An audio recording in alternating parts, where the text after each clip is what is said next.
নিশ্চিতভাবেই শাপলা চত্বরে 2013 সালের ঘটনাটি একটি জাতীয় ও মানবিক গুরুত্বের ইস্যু। নাস্তিক মুরতাদদেরকে ফাঁসির মঞ্চে ঝুলিয়ে ছাড়বই ছাড়বো ইনশাআল্লাহ। কেন এখনো এর বিচার হয়নি, এই প্রশ্ন অনেক মানুষের মনে ঘুরপাক খাচ্ছে।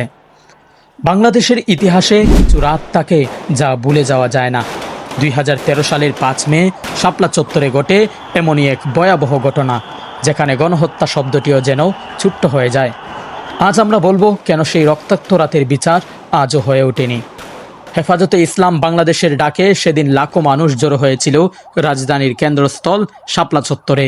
তাদের দাবি ছিল ইসলাম ধর্ম ও নবীজি সাল্লাল্লাহু আলাইহি ওয়াসাল্লামের অবমাননাকারীদের বিরুদ্ধে কঠোর ব্যবস্থা নেওয়া, কাদিয়ানীদের রাষ্ট্রীয় স্বীকৃতি বাতিল, নারী নীতিমালা ও শিক্ষানীতি সংশোধন সহ মোট 13 দফা। রাত গভীর হতেই হঠাৎ করেই বিদ্যুৎ বন্ধ হয়ে যায়। এরপর শুরু হয় অভিযান। গুলির শব্দ, জলকামান, রাবার বুলেট। আর অভিযোগ অনুযায়ী সেদিন হাজার হাজার মানুষ নিহত হয়, কিন্তু সরকার বলেছিল কেউ নিহত হয়নি। 5 তারিখে রাত্রে অর্থাৎ 6 তারিখে 1,20,000 গুলি নাকি সেদিন ফুটানো হয়েছে। আমার প্রশ্ন হচ্ছে যে 1,20,000 গুলি যদি একটা জায়গায় ফুটানো হয়ে থাকে, তো সেই জায়গার আসে এটা খুব ফাঁকা জায়গা না, দুপাশে বড় বড় বিল্ডিং, প্রত্যেকটা বিল্ডিং এর গায়ে তো তখন গুলির দাগ থাকবে।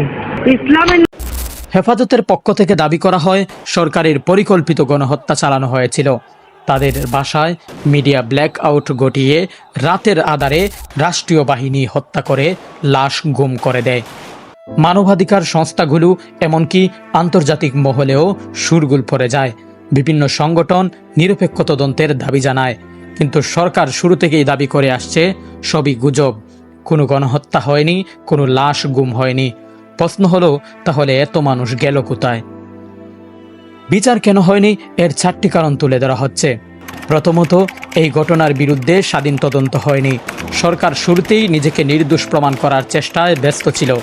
বিচার তো তখনই সম্ভব যখন স্বচ্ছ তদন্ত হবে, কিন্তু তা এখনো হয়ে ওঠেনি। দ্বিতীয়ত, যারা অভিযোগ তুলে তাদের রাজনৈতিকভাবে জঙ্গি, উগ্রবাদী, এমনকি রাষ্ট্রবিরোধী তকমা দেওয়া হয়। এতে করে মামলাগুলো গুরুত্ব পায়নি। তৃতীয়ত, মিডিয়া ও সিভিল সোসাইটি অনেকেই ভয়ে নীরব থেকেছে।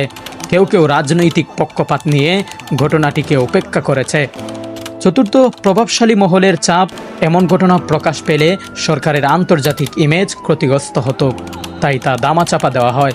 বিভিন্ন সময় দেখা গেছে নিরপেক্ষ তদন্তর চেয়ে ইমেজ বাঁচানোকে গুরুত্ব দেওয়া হয়েছে। 2025 সালে এসে যখন আন্তর্জাতিক অপরাধ ট্রাইব্যুনাল সাবেক সরকার প্রধান সহ 9 জনের বিরুদ্ধে গ্রেপ্তারি পরোয়ানা জারি করেছে, তখন আবারও এই ইস্যু সামনে আসে। কিন্তু এখনও প্রশ্ন রয়ে গেছে, এই তদন্ত কতটা নিরপেক্ষ হবে? শাপলার রাত ভুলে যাওয়া যায় না। যে রক্ত ঝরেছে, যে মায়েরা সন্তান হারিয়েছেন, যারা নিখোঁজ হয়েছেন, তাদের প্রশ্নের উত্তর কোথায়? বিচার না হলে ইতিহাস পুনরাবৃত্তি হয়। ন্যায়ের দাবিকে থামিয়ে রাখা যায় না। তাই প্রশ্ন আজও গর্জে ওঠে, শাপলার রাতের বিচার কবে হবে?